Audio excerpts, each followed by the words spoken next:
That song, if you've played Final Fantasy VI, or at least have heard Celeste's tragic theme, then I'm sure it's gonna give you a few jitters, a few feels, a few tears. It has always jerked me up a little because this next chapter, it is gonna be a tearjerker.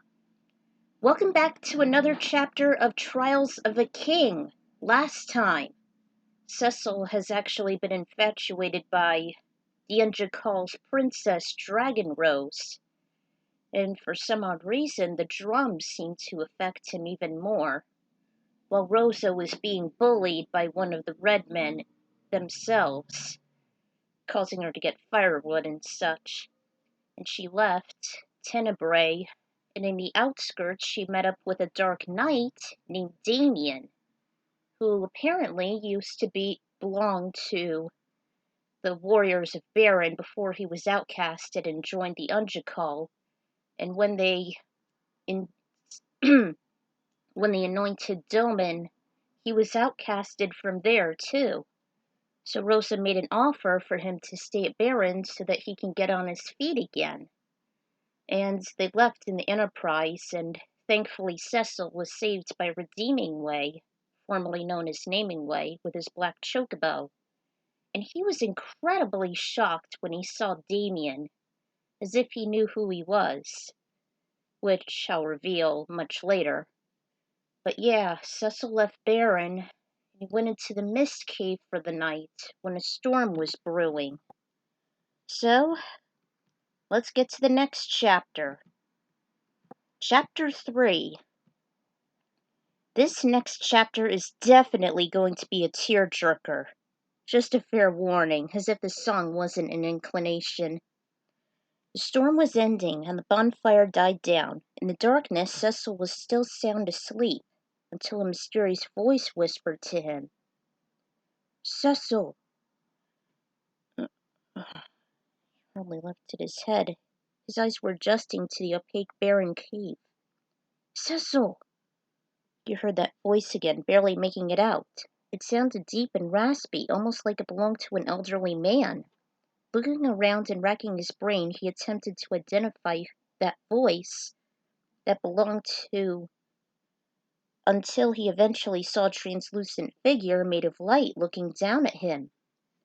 Fusoya! Why are you here? I thought you were slumbering within the moon. I am. I'm also here. Think of me as a spiritual guide. We Lunarians look over the people of the blue planet, observing all of you, even as we sleep. A part of yourself is here, and within the moon since you are half-breed. Cecil's face sobered. He wondered how his brother was. Then Fusoya explained. Cecil, you must go with me to your birthplace, the town of Mist. I must show you your past. My past? Cecil, don't be alarmed. Look at yourself. He did. Astonishingly, he was separated from the sleeping body. His astral form looked luminous and thinner, just like his uncle's. He wondered if it was either a dream or an out-of-body experience. Soya, what is this? There's a lesson you must know. Now come with me. Hesitantly, Cecil took it. They still made contact even though they were both spiritual bodies. This was becoming more and more complicated by the minute as he took Cecil aloft from the mist cave. The sky was still gloomy, but the dark clouds were breaking at some parts. Together they soared north to the small village shrouded in fog, although no buildings were scorched. From the looks of it, more people were outside and more houses were built, almost as if the population has doubled in size. When the Lunarians landed, they soon saw a boy about 5 years of age.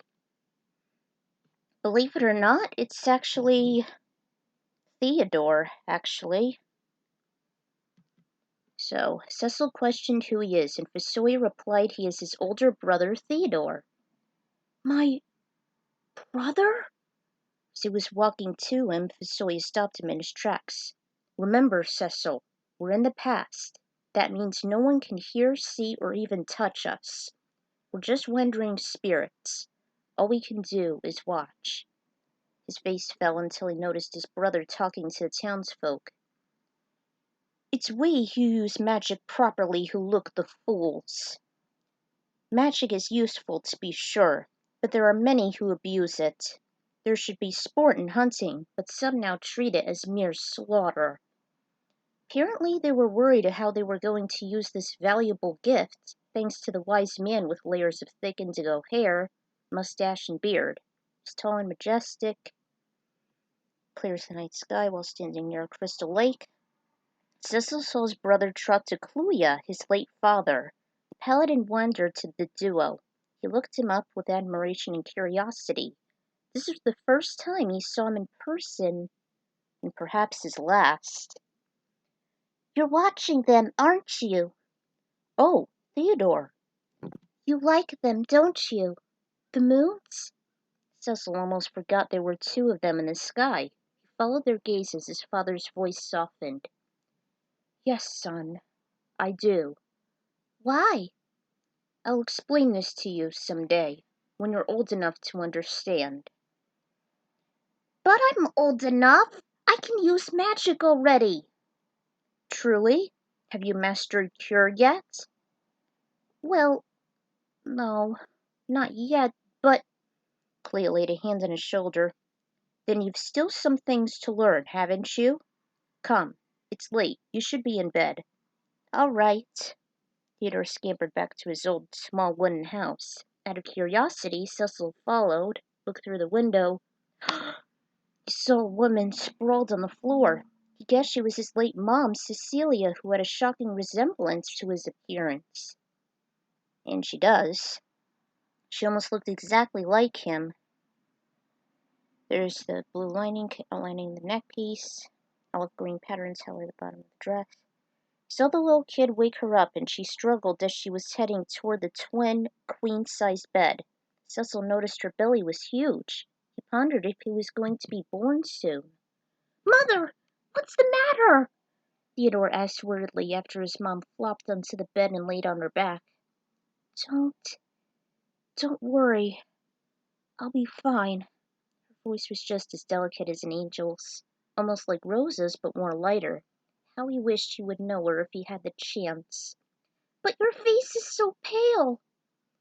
That's because I've been working very hard. What do you mean? I have to make sure the little one is all right. Who? Your little brother or sister? I'm going to have one? Yes. Yay! I'm going to be a big brother! Gave a few happy hops with a raised fist. Yes. So you had best go to sleep now. An elder brother needs to set a good example. All right. Good night. Theodore gave her a kiss on the cheek and strolled off to the left hallway that led to his little room. Little brother or sister? Just mere seconds the sun rose. Cecil was in deep thought, till he heard and saw a door swing open when Theodore and Cecilia walked outside. They were searching for Cluya, who hadn't returned during the night. They found its lifeless body at a distant open field. Cluya! Father! Cecil immediately followed. There was an old couple. Bruises covered most of his face and hands. His breathing was shallow and still wearing last night's clothing. It was the ones who disagreed with his teachings. They used magic. Cluya did not even raise an arm in his own defense. As soon as he saw the little boy kneel over him, Cluya greeted him in a weak voice, his breath heaving. Theodore? Yes, father. Are you all right? Was I mistaken? Of course not! You can't choose how people use what you teach them. Cluya slowly lifted a hand for his loving boy. Thank you, my son. Came still as a rock when Theodore let go of his hand and it dropped to the ground. Father! No! No! Hold yourself together. Hold yourself together, Cecilia. As a last-ditch effort, Theodore stood up, casted a cure spell. Nothing happened, so he tried again. Meanwhile, Cecil just stood there, bewildered. He could have sworn his brother did the spell correctly, yet it didn't work. He tried to do it himself despite Fusoya's warning, but in the end, he ended up healing himself. Shocked beyond belief, he had no choice but to witness the plight of his family. Cecil couldn't bear to see his family's devastation. He squeezed his eyes shut, hardly keeping himself from tearing up. Just when it felt like hours, which was actually minutes, he heard a distant cry. He rushed back to the Harvey house and noticed that his mom just gave birth. "It's a boy! I have a brother!" He was wrapped up in a warm blanket. "Wow, that's me." Cecil gazed in astonishment upon himself as an infant just being welcomed into the world. Cecil rose up and faced Cecilia rose up and faced the old woman holding the baby. "Please, let me hold him.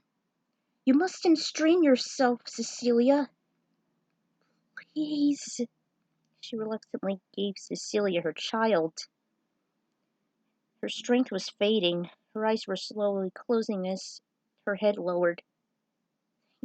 "Goodness. Mother? Mother!" She wouldn't respond.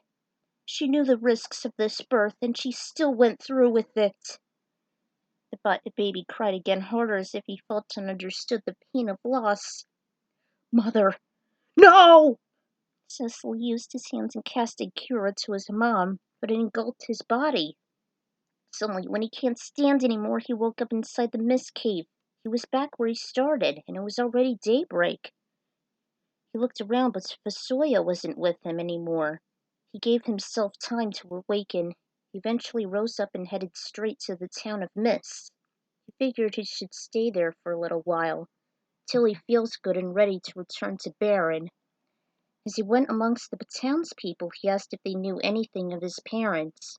The elders shook their heads, and Cecil began to feel hopeless. It's been over 2 decades. It's been over 2 decades since I was alive. How is anyone supposed to know?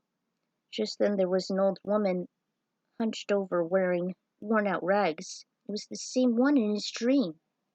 "Can I help you, young man?" Yes. No one seems to know, but have you met the Harveys before?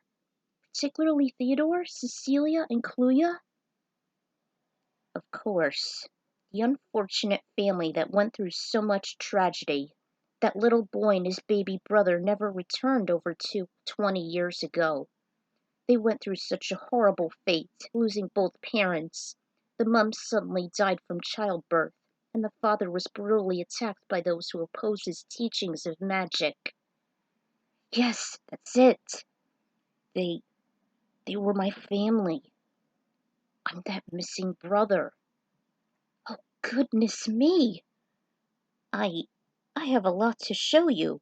Praise be you're alive after all these years."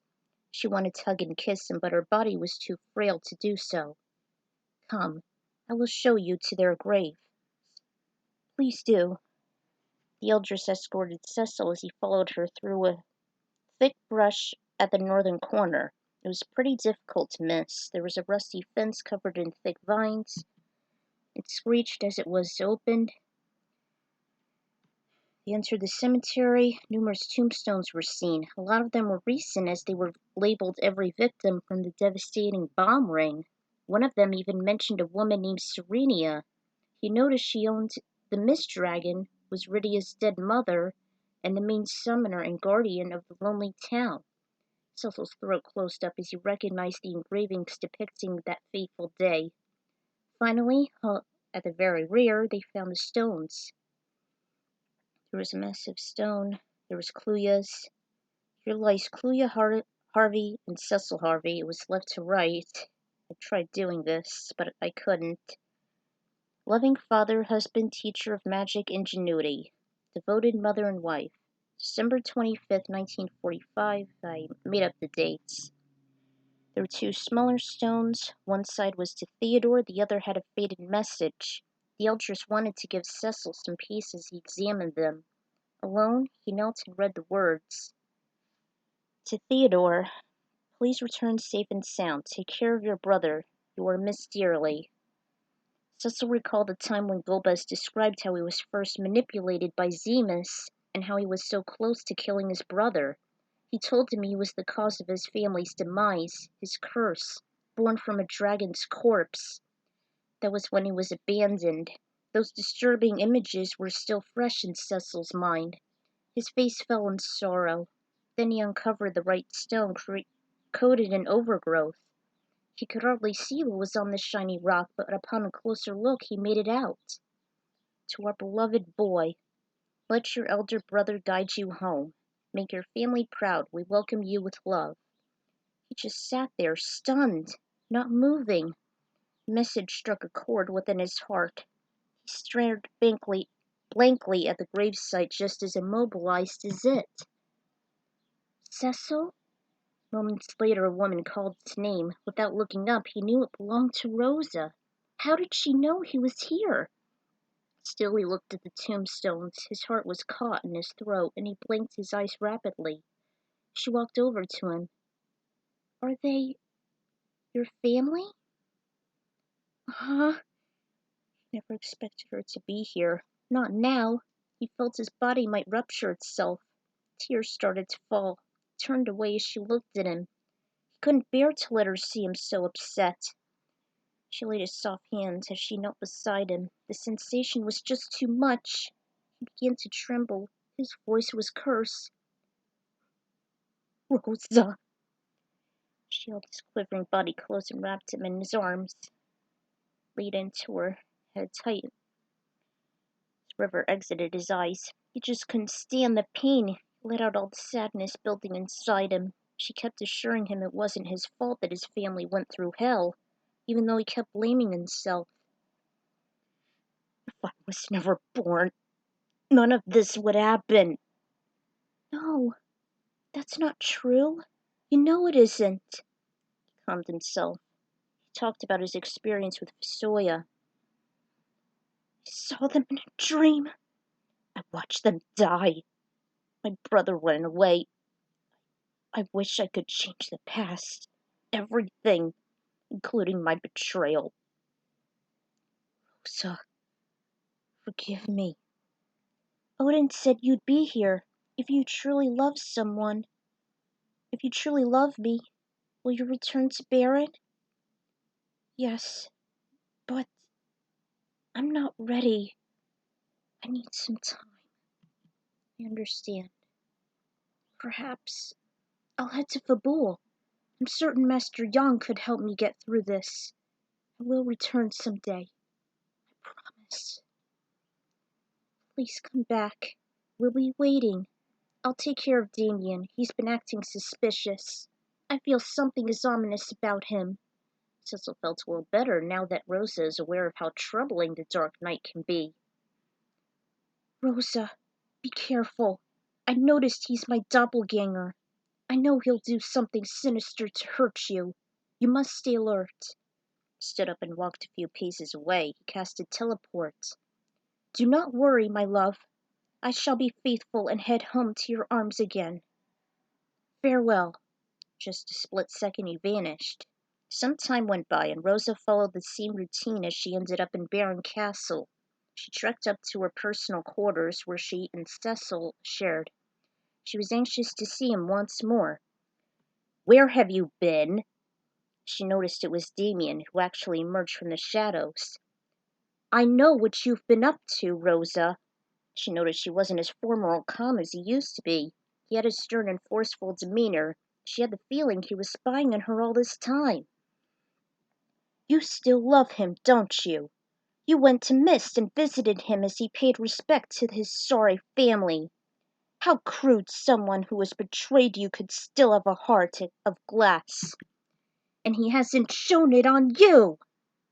Dameon, I do adore Cecil, even though it's fractured from before. He and I have a mending special bond between us. We will never part forever. We're still loyal to each other. He promised he'll return once his scars diminish. And what about me, Rosa?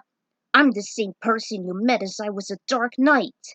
I'm the one who should be in your arms. Yet you once had a love triangle between Cecil and Cain. I desperately needed you until I was cast off. You've abandoned me! No, you were Cecil. I was at once a part of him when he first donned on the dark armor. I was a counterpart for a long time, always giving him melancholy and sometimes hate. I was in his psyche, manipulating him. Then he became a paladin. I've been wanting to massacre him, but this Cloya rejected me. We were finally separated indefinitely. You were Cecil's dark persona? Indeed. I've been sleeping soundly in that accursed shell. I could have consumed him completely if he never redeemed at the summit. Fortunately, I came across a lost tribe days later, weak and helpless, almost erased from existence. Remains on Earth as I was taken in by the seductress Dragon Rose. We've made a pact with Dameon. Went on as Rosa slowly took everything in. Found my place in the world. I wanted my revenge and joined forces with them to bring pain, misery, and despair to Cecil, so he'd eventually be one of us, reunited with the darkness once more. That is who he is, Rosa. A messenger of devilry. How could you? This is what Dameon wanted, to make Cecil a pawn and make him see the wickedness in his heart and uncleanse himself from the light.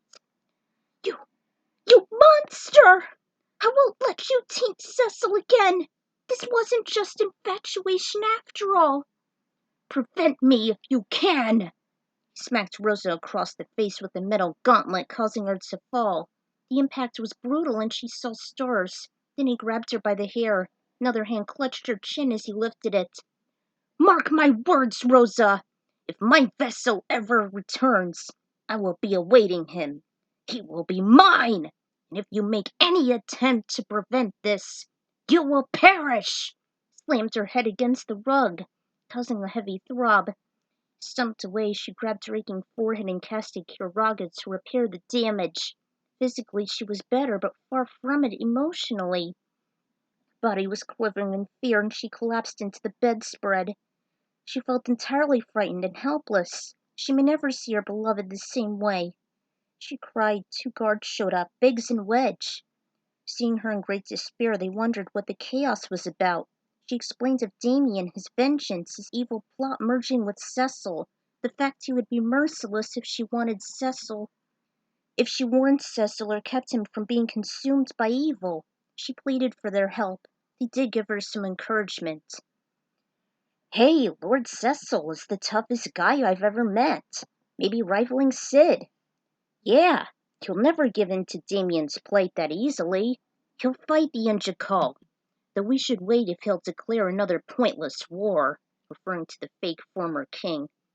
Come on, Lady Rosa, I know he'll come back, and he will be able to beat those demons, I guarantee it. Plus there's Odin if we need some extra help. Let's see if Dameon can beat him.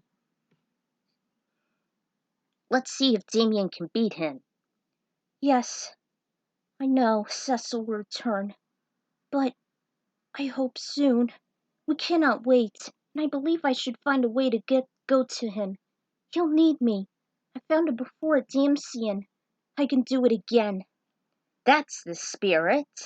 The new Red Wing captains assisted Rosa preparing the airship. I don't want Sid involved. I'm sure he's still miffed over last night, so I guess it'll be up to me. As the engines turned on, Banks and Wedge went over the controls one last time before she lifted off. She knows she'll find Cecil if she could follow her heart, no matter how long it takes. Cecil, please be safe. Meanwhile, the Paladin made it to Fabul. The monks were ecstatic to see him after such a long time. Hey, it's Lord Cecil! He's back! Everyone he came across, he was greeted with a low bow. Cecil returned. What brings you here, my lord?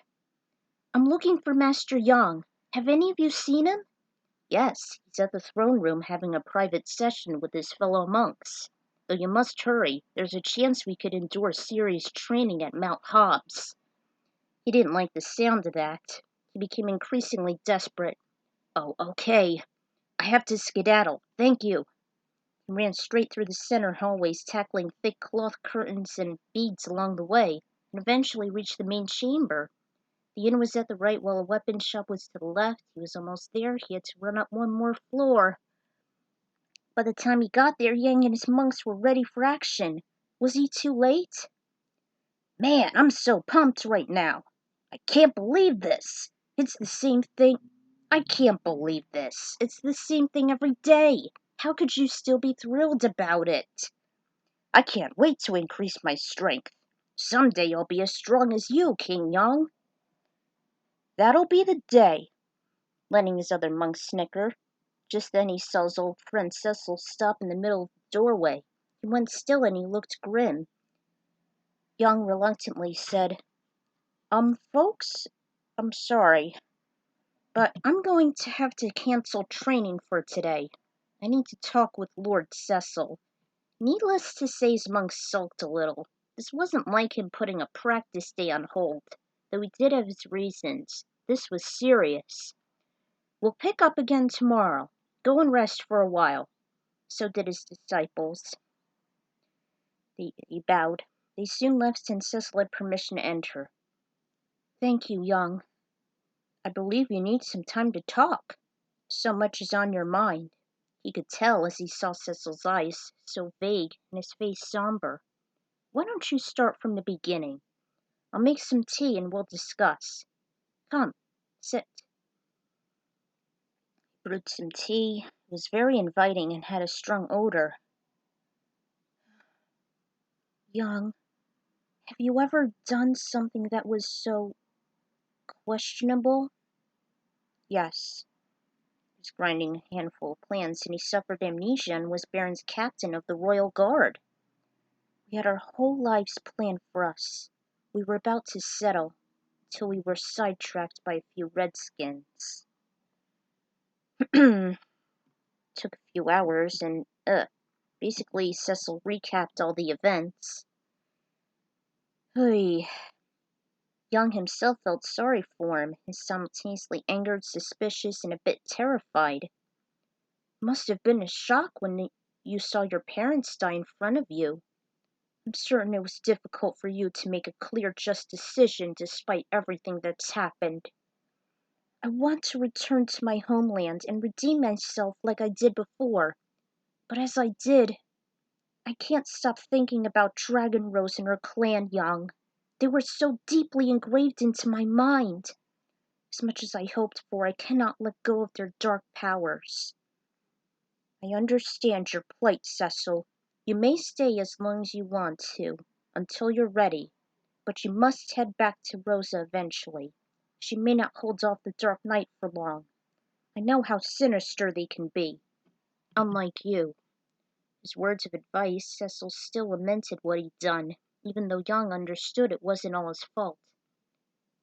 Everything I wished for, everything, is gone. His tea ran cold. It was nightfall. He was surprised how long it was when he discussed with Young. After the master monk and the paladin closed up everything, he led him to see his wife, Sheila, at his bedchamber. A few floors up, they saw her organize all kinds of garbs and all that. By the sound of footsteps, Sheila assumed it was her beloved. Young, I told you to never leave your clothing inside out. They must be the other way around. Don't make me scold you with a smack from my frying pan on your... Oh, hi, Lord Cecil. He simply nodded and didn't say anything. Sheila, you don't mind if Lord Cecil were to stay with us for a while, do you? No, not at all. Cecil, you may stay here as long as you want. Thank you, Lady Sheila. I appreciate the hospitality. An idea came to the Grandmaster. Cecil, wait! I have a plan. He listened to him say that he should stay for a few days and train with him and his monks at Mount Hobbs. Then after that, he should probably visit Mount Ordeals and see Cain. to reobtain the light and become stronger against the Unjakal. He figured it was an excellent idea. You'd best get some rest, haven't you? You're going to need it before your training bright and early tomorrow. You may use one of the beds in the monk's chamber. Cecil thanked Yang for everything, including Sheila. After a few pauses when he left, Yang became serious. Now, I don't think this some natural infatuation, Sheila. I think they were trying to brainwash him to break off ties with Rosa and be aroused by Dragon Rose. Some kind of a cult is being used here. The Unjakal are using him as a tool, and Dameon wants to merge with him and make him see the darkness tenfold. It's hardly anything different when Zima's hypnotized Golbez, then him with Cain. Will your rigorous training pay off? I hope so, Sheila. I really hope so. Somewhere in the shadows, unknown to any onlooker, Dameon was watching everything unfold. He still wants to have Cecil in his evil hands by any means necessary. Told you this would be a tearjerker, and I meant it. When I first made this chapter back in the day, and when I got to the part where Cecil cried as his parents' graves, even I was close to sobbing. Wanted it to be an emotional moment, and I sometimes conflicted myself on doing it. Upon the scene when Golbez goes on the flashback, I theorized the town he was living in would be missed. Took to the borderlands, which would be a sign of where I was at. The scenery in the DS version was pretty similar. It was either Mist or Troya, but I was completely certain it would be the former. Fusoya is much like a Christmas carol, I'm sure. And the name based on Rydia's mom was the pen name White Mage Serenia. Both Cecil and Rosa are trying to redeem themselves in their relationship after dealing with Dameon and the demise of the Harvey elders. Finally saw Dameon's true colors, and the first time Cecil has a professional relationship with Yang. Really wish they'd give the pairing more attention as they're close friends. They have kids, they're both rulers. There should be more instances when they can discuss serious issues involving their homelands rather than just fighting together. There should be more of that as well. Dameon is a menacing spirit of darkness, gradually influencing Cecil. He's definitely a force to be reckoned with.